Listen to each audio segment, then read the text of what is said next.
was probably South Carolina kids, Georgia, North Carolina, some Florida guys, you know, and then you maybe have a guy here or there.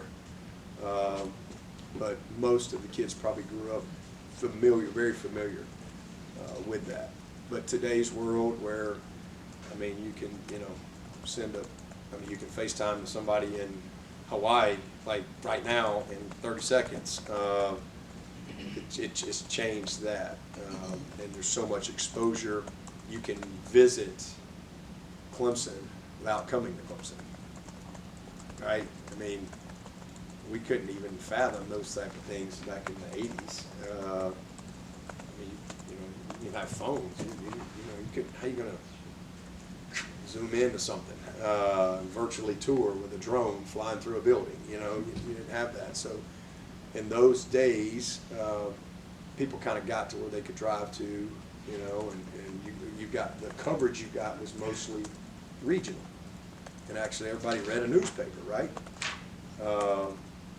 So nowadays it's you know, everybody has access to everything, and it's, we got, I mean, look at our roster. We got kids from LA, Texas, Missouri, Connecticut, down to Naples, Florida, and everywhere in between. So, and that's because of what TV and social media and just technology has done. But it means a lot. The game's still important. I mean, they definitely feel that, it's, you know, for sure, but probably a little different than back years ago when, again, the rosters were probably a little more local. Your defense the last 3 weeks has 10 takeaways. I know you've been complimentary them all year, but is there something you've seen that's allowed them to flip that switch to more of a ball hawking, playmaking type unit? I mean, just preparation. I mean, preparation, details, relentless to the ball. I mean, effort, uncommon effort. You know, punching it out, ripping it out. A great preparation from a pass defense standpoint. So eyes on the right things, proper depths, proper leverage, formation recognition. You know, all of those things lead to great anticipation. I think we've finished on some balls. We've gotten our hands on some balls. So all those things, you know, go into it. That they've gotten better and better as the year has gone. And really, they honestly have played well all year. You know, we've had some moments here or there, but those guys have done a great job. Been pretty relentless. How high are you on K-Park's future, just based on some of the stuff you said? Man,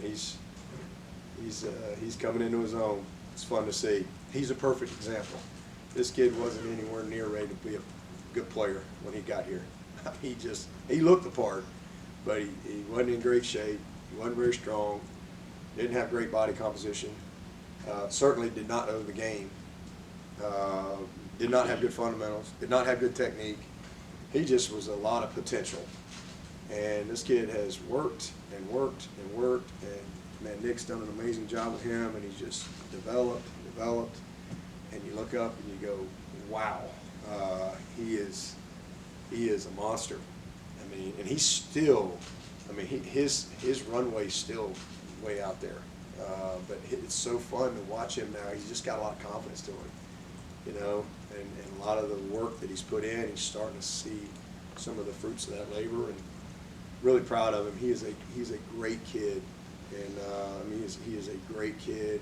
Everybody on the team loves him. He's selfless, and I mean, he's a mountain of a man. I mean, he's like, get difference, like him and Dexter Lawrence. Like, he's got Dexter type ability, but he didn't show up here like Dexter, and that's okay. There's nothing wrong with that. That's okay. I guarantee they're gonna end up in the same spot. You know, one guy had a little more of a straight path. The other guy had to kind of weave and wind a little bit. But he's got a bright future. Dabo, all season long, you've been very vocal about the offensive turnovers they had in the first part of the year. You just talked about your defense and how they're trending in the right direction. Describe how important that is with the biggest game in the state coming up on Saturday. Yeah, it's great because we've still been turning it over. Yeah, so the best way to win the turnover margin is let's get them. You know, so I mean that's and it's always important. Some years you're just so much better than the opponent that you're playing. Maybe you lose the margin and you win the game, but you know we don't have that type of margin for error this year. And I mean, it's truly all about the ball with this team. I mean, it just is. I mean, it's not like we've gotten our butts handed to us. We've got a chance to win every single game we've played, and every game we've lost, we have lost the turnover margin. And you know, we've won the margin 3 times in a row, and that's why we've won the game. You know, they continue. It's not that there's not other things and stuff. There always is, but the way they've competed all year has been incredibly consistent. I'm really proud of that, and that's what's been frustrating about the year as you go through it, because you know, as a football guy, you really recognize so many great things that are going on, but it's just it's hard to overcome. You know, 3 turnovers. It's hard, or 2 turnovers, especially when you're playing, you know, good teams. And that has been an Achilles heel for this team. It's frustrating, but it's also been inspiring because they've just kept going, and they've not allowed that to change their preparation. They've not allowed it to change their joy in what they're doing. They've not allowed it to, you know, splinter the team or anything like that. They've just used it as fuel to just keep working, and so that's been the most satisfying part of, you know, this month so far, is just seeing, you know, them get the success and to win the margin. And defensively, man, we've still had some turnovers, but we've been able to win the margin. And in this game in particular, that's really what it's come down to.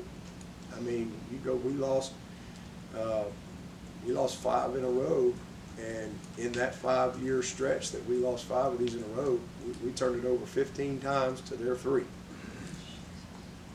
That's how you get beat. You want to know how to lose 5 in a row? Well, there you go.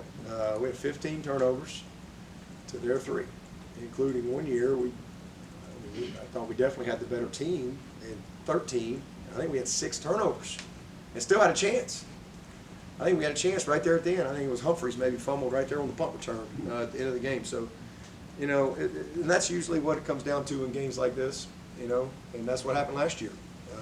We didn't deserve to win. You know, we didn't take care of the ball in the 4th quarter. Had 2 turnovers, 2 lost possessions, and so it's a critical factor in every game, but especially in rivalry games. Coach, special teams was a big factor in the game last year as well. You know, Coach brought Beamer back. They played Beamer ball all season last year.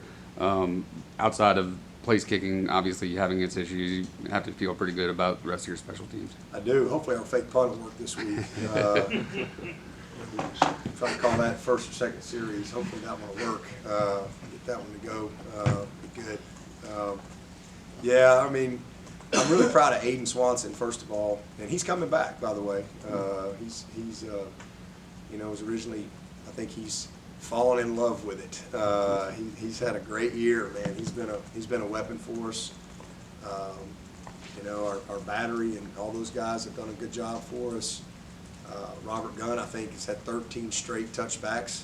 I mean, he's been a weapon in that regard. Obviously, we've struggled in field goal, you know, especially how we started. It's kind of hard to recover, but that's an area we've got to address in the spring for sure.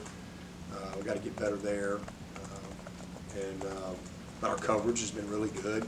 I mean, we've had good protection. Really, I've been pleased with what we've been able to do there, coverage-wise, punt and kickoff coverage. We've been able to, you know, pop a few little returns here or there. I'm disappointed we've had a couple penalties the past couple weeks that have negated a couple plays for us, but we've done a nice job, and but South Carolina does a great job as well, and that'll be a key part of this game. You know, is you know, when you think about special teams, your job is to score and set up the score and win field position, right? So big part. Is Gunn still struggling in practice with field goals? He's about 60%, you know, since we've been tracking it. That's about what he's at, about 80-something kicks. Donald Trump is going to attend this weekend's game. It's been confirmed. Any reaction to that? I don't care who comes to the game. I just care about who's playing in the game. So unless Shane's going to put him in and throw him a halfback pass or something, I ain't worried about who's at the game. I just want to win it and focus on who's playing. Dabo, to say people are passionate about this game outside of the programs is a bit of an understatement. In all of your years that you've been a part of this rivalry, what's the most interesting interaction you've had? Say that one more time. Just the most interesting interaction you've had a part of this rivalry in your years of coaching. With like a fan? Any interaction. I mean, probably Steve Spurrier. That'd probably be my most interesting interactions. Yeah, I obviously knew Coach Spurrier. You know, my playing days at Alabama, and then coaching all those years at Alabama. I guess the last time I saw Coach Spurrier was 1999. We beat him in the SEC championship. He won't like being reminded or me mentioning that, but we did. Beat him twice that year, actually. Beat him in the swamp in overtime. AC Carter went up on a nice little play in the end zone, and then we handled it to him pretty good in the SEC championship game that year in '99. And then we got fired the next year, so I didn't see him for a while. And then I come to Clemson, and I'm just kind of minding my own business, you know, doing my job, and then you look up, and here he comes to South Carolina. So, and then I become the head coach, and so I would definitely have to say my most interesting interactions came with the old ball coach, who was a great friend and a guy I really got a lot of respect for. And in fact, I'll see him here in a couple of weeks. We'll always go to the Hall of Fame. I always enjoy seeing them out there. That was good. And then probably another great interaction was he invited me to his Hall of Fame party. That was interesting. That was really interesting. And not only did he invite me, he like singled me out from his. Might have had a cocktail or two, but singled me out from the stage. And so because there was Duke people there, a bunch of Gators, and then obviously a bunch of Gamecocks. So that was